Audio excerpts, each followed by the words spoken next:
Së pari, unë ju kërkoj falje që u vënova, sepse isha në Akademinë e Shkencave të Arteve të Kosovës për të mbajtur fjalim për akademik profesor Xhepçosjen dhe gjithashtu në Institutin Albanologjik për të mbajtur një fjalim tjetër për akademik dhe profesor Xhepçosjen. Unë besoj që kjo do duhet ju interesonte, sepse sot është ditë zije në Republikën e Kosovës në nderim të profesor akademik Recep Qosjes. Për pyetjen e dytë që shtuat me nxitim, unë do t'ju përgjigjem një herë tjetër se s'jam të shku kërkondën. Pra, herën e ardhshme në seancën e radhës ju përgjigjem me durim, edhe pse kam përgjigjen e gatshme qysh tani, por ajo çfarë dua të them për Radio Televizionin e Kosovës edhe një herë. Radio Televizioni është i Kosovës, jo i qeverisë së Kosovës. Radio Televizioni i Kosovës është i lidhur me Kuvendin e Republikës. Nuk ka qeveria e Republikës, Ministri të Informatave, ku agjensia e ministrisë është Radio Televizioni i Kosovës. Mund të ketë qenë kjo të kaluarën në kuptimin funksional të fjalës, por sot funksioni përputhet me ligjin, përputhet me kushtetutën, që do të thotë se Radio Televizioni i Kosovës është i lidhur me juve e nderuara deputete Musliu Shoshi. Pra, Radio Televizioni i Kosovës ju jep juve llogari, jo mua. Pra, ai është i lidhur me juve si deputete. E është një gjë tjetër që nëse dëgjojmë pyetjet e juaja, t'ju thënë drejtën, nuk janë pyetje parlamentare të deputetës, por janë dëshirë për aktakuz të prokurorës. Ekziston shtylla tjetër e pushtetit, po këtu jeni deputete, këtu i bëni pyetje parlamentare kryeministrit. Jo shprehje dëshiras për aktakuza për çështje për të cilës s'kanë bëjnë me mua, sepse edhe një herë po e ritheksoj. Radio Televizioni është i Kosovës, jo i qeverisë, i përgjigjet Kuvendit të Republikës dhe ju jeni ata që mund ta ndihmoni atë. Unë bëj shumë punë, por jo jashtë ligjit, kushtetutshmërisë dhe rregullave. Të nderuar deputet, së pari ju faleminderit shumë për ratifikimin e amandamentit 2 për programin IPA 2020, e tash e paraqesim edhe projekt ligjin për ratifikimin e amandamentit numër 1 të marrëveshjes financiare mes Republikës Kosovës dhe Bashkimit Evropian për programin IPA 2019 pjesa 2 objektivi 1. Qëllimi i amandamentimit është shtyrja e afatit të implementimit edhe për një vit shtesë përkatësisht deri në tetor 2027. Arsyeja është se duhet sigurohet përfundimi me sukses i projektit Young Cell Scheme, projekt që ka pasur vonesa fillestare për shkak të dështimit të thirrjes për propozime, pas të cilës zyra e Bashkimit Evropian vazhdoi me dhënie direkte të kontratës një konzorciumi që më vonë shprehu interes për menaxhimin e programit. Së ustati këtyre vonesave, kozgjatja e projektit u shkurtua, krahasuar me kozgjatjen e planifikuar fillimisht. Përveç kësaj, zgjatja është e nevojshme edhe për shkak të ciklit akademik të studimeve master, si dhe për nevojën për të monitoruar punësimin e studentëve të kthyer në administratën publike të Kosovës pas përfundimit të studimeve të tyre përkatëse. Marrëveshja është nënshkruar nga unë po ashtu me 15 prill si vjet. Projekt ligji për ratifikimin e saj është miratuar në qeveri dhe tash është i nevojshëm edhe aprovimi këtu në kuvend në pajtim me legjislacionin për marrëveshjet ndërkombëtare. Ju faleminderit. Të nderuar deputet, sot paraqesim projekt ligjin për ratifikimin e amandamentit numër 2 të marrëveshjes financiare mes Republikës Kosovës dhe Bashkimit Evropian për programin IPA 2020. Qëllimi i amandamentimit të kësaj marrëveshje është zgjatja e afatit kohor për kontraktimin e projekteve edhe për 3 vite shtesë. Kohë kjo e nevojshme pasi që nga vonesat, një nga projektet ka mbetur pa u kontraktuar. Afati kontraktual i projekteve të IPA 2020 ka qenë 3 vite nga hyrja në fuqi e marrëveshjes financiare origjinale të nënshkruar ndërmjet Republikës Kosovës dhe Bashkimit Evropian, përkatësisht me 3 shtator 2024.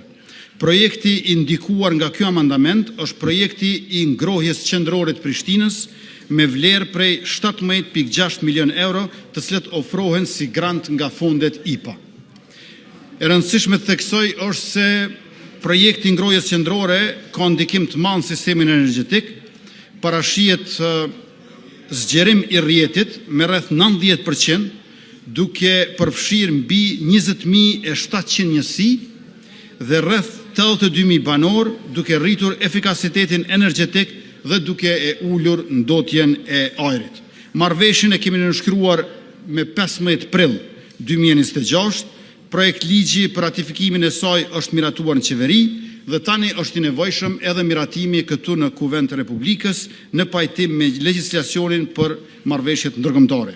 Për ta sqaruar edhe më konkretisht, projekti I ngrohjes qendrore ka pasur shtyrje pasi në 2 vitet e para, 2021-2023, zyra e Bashkimit Evropian nuk ka arritur të kryej marrëveshjen me partnerin implementues.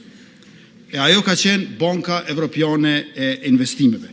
Pastaj ky projekt në 2 vitet tjera ka qenë I prekur edhe nga masat e Bashkimit Evropian dhe tash kërkojmë mbështetjen tuaj e ju faleminderit për vëmendjen. Së pari, zonja deputete Musliu Shoshi, ne nuk I përmendëm Facebooku në rrjetet sociale, vetëm komunikimin zyrtar. Komunikimi zyrtar është bërë zyrtarisht, jo publikisht, dhe me çfarë kemi mundur e kemi ditur, nuk kemi pasur as rezervë dhe as kemi kursyer. Tash gjatë këtyre 5 viteve e gjysmë, gjithsej janë ndarë nga Republika e Kosovës mbi 37 milion euro për mbrojtjen e të akuzuarve padrejtësisht në Hag. Pra nuk jemi kursyer për t'i mbrojtur me avokatët që janë përzgjedhur prej vet atyre. Një vështirësi që e ka pasur qeveria e Republikës Kosovës është që të akuzuarit padrejtësisht në Hag, luftarët e UÇK-s, nuk I kanë pasur edhe avokatët mbrojtësit e njëjtë. Ato kanë qenë ekipe të ndryshme të ndara, që paraqet vështirësi për vetë qeverinë e Republikës së Kosovës. Në anën tjetër, kontributi më I madh që unë si kryeministër e kam dhënë për këtë çështje është kur si deputet I Kuvendit të Republikës nuk e kam votuar ndryshimin kushtetues dhe as ligjin për dhomat e specializuara në Kosovë. Pra as me datën 26 qershor dhe as me datën 3 gusht 2015. Ju e dini që sa I përket drejtave të njerëzit, që janë koncept që barazon të gjithë qytetarët dhe I përfshin ata në mënyrë universale, fatkeqësisht në këtë kuvend është votuar që ata të kenë një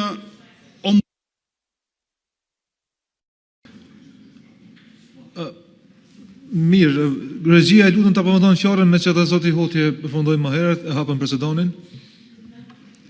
Pra pengesa tjetër që kemi është se merrni moment të drejtat e njerëzit, që janë koncept që I bë bashk universalitetin edhe barazin, kanë ombudsperson të veçantë për dhomat e veçanta. Por këto gjëra janë bërë të gjitha në vitin 2015 dhe unë do t'ju kisha sugjeruar që për këto të merrni përgjigje jo nga pyetjet parlamentare, po nga ato brenda partijake. Qeveria e Republikës Kosovës e trajton me seriozitet plot çdo shqetësim që lidhet me respektimin e drejtave të njerëzit, përfshirë edhe dhomat e specializuara të Kosovës. Në këtë drejtim, komunikimi institucional me partnerët ndërkombëtar është I vazhdueshëm dhe I strukturuar, duke u zhvilluar në mënyrë të përgjegjshme dhe në përputhje me natyrën e ndjeshme të proceseve gjyqësore. Po ashtu nuk kemi hezituar të ngrejmë zërin kundër vendimeve të padrejta ndaj krerëve të UÇK-s, siç ishin për shembull mos lejimi I ish-presidentit Thaçi për të marrë pjesë në varrimin e babait të tij, si dhe pranimi I dokumenteve zyrtare të shtetit gjenocidal të Serbisë si prova në procesin gjyqësor atje. Sa I përket pretendimeve për mungesë informacioni apo koordinimi, është rëndësishme të potencohet se vetë arkitektura juridike e dhomave të specializuara e themeluar në bazë të marrëveshjeve ndërkombëtare dhe legjislacionit të brendshëm garanton pavarësinë e plotë të saj nga ekzekutivi. Kjo nënkupton që qeveria nuk ndërhyn procedura gjyqësore dhe as nuk ka qasje të drejt për drejt në informacionet operative të proceseve në zhvillim. Megjithë këtë, kjo nuk përjashton përgjegjësinë tonë për të ngritur çështjet karakterit parimor dhe për të kërkuar standarde të larta të transparencës dhe të respektimit të drejtave themelore. Në këtë kuadër, në komunikimin zyrtar drejtuar zonjës Ekaterina Trendafilova, unë kam theksuar se nga perspektiva institucionale e sigurisë së Republikës Kosovës nuk ekzistojnë rrethona që do të pengonin qëndrimin e të akuzuarve në territorin e vendit tonë gjatë zhvillimit të procedurave, duke garantuar kapacitetin e plot të institucioneve për të siguruar mbarvajtjen dhe integritetin e procesit. Kjo paraqet një vlerësim zyrtar se kushtet e sigurisë janë të mjaftueshme dhe në përputhje me standardet përkatëse. Për sa i përket veprimeve konkrete, qeveria mbetet e përkushtuar që në përputhje me kompetencat e saj kushtetuese dhe ligjore, së pari të ngrej në mënyrë të vazhdueshme çështjen e respektimit drejtave të njerëzit në komunikimet me partnerët ndërkombëtar, së dyti të mbështes çdo iniciativë që rrit transparencën dhe standardet procedurale në këto procese, dhe së treti të siguroj që çdo shqetësim i ngritur të trajtohet në kuadër të mekanizmave institucional përkatës. Ne kemi ngritur zërin dhe do të vazhdojmë të insistojmë që çdo proces të zhvillohet në përputhje të plot me standardet ndërkombëtare për një gjykim të drejtë, transparent dhe të panshëm. Pra, kjo qeveri ka ministri për punë, familje dhe vlerat luftës çlirimtare, ka një qasje 3, është e strukturuar edhe afatgjatë për familjen, më lejoni t'i përmendit çka ka 3 në këtë ministri, është themelimi i departamentit për politika familjare, si mekanizëm qendror për zhvillimin dhe koordinimin e politikave familjare, pastaj zgjerimi i shërbimeve sociale në nivel lokal, përmes mbështetjes konkrete për komunat dhe organizatat që ofrojnë shërbime për familjet nevojë 2.5 milion euro në vit, mbështetjen e aktivizimit grave në tregun e punës përmes programeve si Superpuna për gratë, me qëllim forcimin e pavarësisë ekonomike të grave dhe rritjen e mirëqenies familjes, mandej ndërtimin e fondit sigurimeve shoqërore, i cili garanton mbështetje të qëndrueshme financiare për familjet përmes mbulimit të pushimit të lehonisë dhe prindror për të dy prindrit, si dhe mbrojtjes në rast të humbjes së vendit punës, mandej ndërtimin e modelit One Stop Shop që ka me centralizu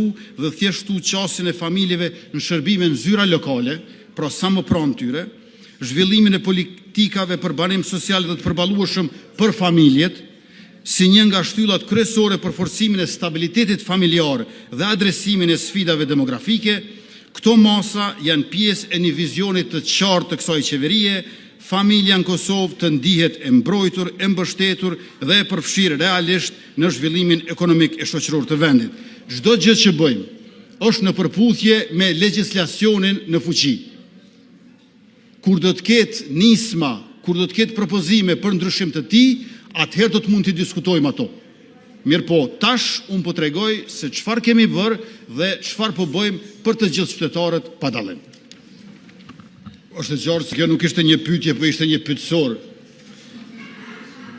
Unë nuk kam se si u përgjigjem gjitha këtyre çështjeve, por ajo që do të them është se mandatin e kaluar, edhe në këtë mandat për herë të parë kemi ndërmarrë hapa të qartë dhe të matshëm për të vendosur familjen në qendër të politikë bërjes shtetërore. Së pari janë vendosur dhe po zbatohen shtesat për fëmijë dhe lehona, si politika të reja, të cilat nuk kanë ekzistuar më parë në këtë formë dhe shtrirje. Këto masa përfaqësojnë një ndryshim thelbësor në qasjen e shtetit ndaj familjes. Nga një rol pasiv në një mbështetje aktive dhe drejt për mirëqenien e saj, duke kontribuar njëkohësisht në nxitjen e natalitetit dhe përmirësimin e perspektivës demografike të popullit të vendit tonë. Së dyti, për herë të parë kemi nisur reformën e thellë të asistencës sociale, e cila është tashmë në fazë të avancuar. Kjo reformë synon eliminimin e padrejtësive dhe mbivendosjeve, identifikimin më të saktë të familjeve në nevojë, vendosjen e standardeve të qarta dhe krijimin e një sistemi që mbështet familjen realisht, duke lidhur ndihmën me dinjitetin dhe aktivizimin në treg të punës. Dhe së treti, në përputhje me zotimet tona programore, kemi integruar në politikat qeveritare mbështetjen për kujdesin e hershëm të fëmijëve përmes përfshirjes së gjyshërve gjenerata për gjenerat, si një model që jo vetëm e lehtëson barrën për prindrit, por edhe e forcon lidhjen ndërbreznore brenda familjes. Tash, çështjet të cilat u adresuan këtu nuk i konsideroj çështje të familjes, por çështje gjinore. Mund të bëjmë një debat në ditë tjetër për çështje gjinore, por siç e dini, ministria është ministria e punës familjes, jo e çështjeve gjinore, e punës familjes dhe vlerave të luftës çlirimtare. Jo vlerave të luftës, po vlerave të luftës çlirimtare, se lufta jon ka qenë çlirimtare. Mirë, rrodha për kryeministrin Kurti, 2 minuta. Së pari bëhet fjalë për Fondacion Kosovar, tërësisht vendor, i cili e ka ndruar emrin, nuk bëhet fjalë për korporatën e dikurshme. Së dyti, gjithçka që kemi bërë ka qenë përputhje me ligjin, rregullat dhe transparente. Dhe së treti, besoj që lulëzimi i sektorit të teknologjisë, informacionit dhe komunikimit është dëshmi që mbështetja jonë ka qenë në vendin e duhur. Sa për informacion, në Kosovë kemi diku rreth 20.000 inxhinierë softverit dhe zhvillues, në rreth 1.500 kompani të cilat mbi 80% produkteve i eksportojnë, dhe sa për krahasim, bujqësia bën pjesë 7% në bruto produktin vendor të Kosovës, ndërkaq që sektori i tikut 6%. Me fjalë tjera, investimet që i kemi bërë, shpenzimet që janë plotësisht transparente dhe të cilat i zbërtheva edhe sipas linjave, kanë qenë edhe të dobishme përveç se të ligjshme. Qeveria e Republikës Kosovës ka mbështetur shumë iniciativa, ndër të tjera në fokus e kam pasur edhe sektorin e teknologjisë së informacionit dhe komunikimit. Ngjarjet kryesore të këtij sektori e posaçërisht të inovacionit në vendin tonë, ngjarje që mbledhin lider të mendimit, teknolog, inovator dhe ndërmarrës nga Kosova dhe jashtë vendit, për të hulumtuar dhe diskutuar ndërthurjen e teknologjisë, kulturës dhe ndryshimeve sociale. Në mbledhjen e qeverisë të datës 23 shtator 2024, kemi miratuar në qeveri ndarjen e mjeteve financiare në shumë prej 219.000 euro për organizimin e forumit ekonomik në Paris dhe promovimin e teknologjisë së informacionit me qëllim të tërheqjes së investimeve në kuadër kësaj fushe përmes organizatave lidere gjatë javës së tikut, ICT Sinviem. KOS ICT 60.000 euro, Growth Tank 45.000 euro, paketa sponsor general, pastaj Dokutek 60.000 euro, Tech Park Prishtina 10.000 euro dhe qendra ndërkombëtare për bashkëpunim ekonomik dhe social, CICES franceze 44.000 euro. Ndërkaq në mbledhjen e datës 19 shtator 2025 kemi ndarë mjetet financiare për të garantuar vazhdimsinë e platformës më të rëndësishme kombëtare për inovacion dhe zhvillim digital, me rast KOS ICT 37.300 euro, Dokutek 35.600 euro, Growth Tank 20.200 euro dhe shfrytëzimi i hapësirës së Tech Park Prishtina 7.900 euro. Po e ritheksoj edhe një herë që bëhet fjalë për projektin si donacion të ambasadës së Norvegjisë, ndërtimin e një ferme për mbarshtimin e deleve për nevojat e manastirit Graçanicës, edhe vlera është pra edhe një herë 147.965.27 cent euros. Kjo vlerë është pagu edhe një herë para 3 vjetëve me datën 14 shkurt, po nga zyra e kryeministrit, po nga zyra e komuniteteve, sipas planit projektit të ambasadës së Norvegjisë. Nuk është nga Republika e Kosovës. Këtu ngritën edhe disa çështje të tjera, që në fakt janë pyetje të tjera, ndoshta për herën e ardhshme, mbi emërtimet e Kishës Ortodokse Serbe, mandej të infrastrukturës legjislative tek ne e që shkon drejt te Kushtetuta e Republikës Kosovës e te propozimi për status i ish presidentit finlandez Ahtisaari, që janë çështje shumë të gjëra e pyetje të tjera. Ju faleminderit për pyetjen, deputeti Rahmoni. Pyetja juaj ka të bëj me marrëveshjen që ambasada norvegjise ka pasur me zyrën e kryeministrit për zbatimin e projektit si donacion, ndërtimin e një ferme për mbarshtimin e deleve për nevojat e manastirit Graçanicës në vlerë prej 127.965.027 euro. Kjo vlerë është paguar me datën 14 shkurt të vitit 2023 nga zyra e kryeministrit, është zyra e komuniteteve sipas planit të projektit të ambasadës së Norvegjisë.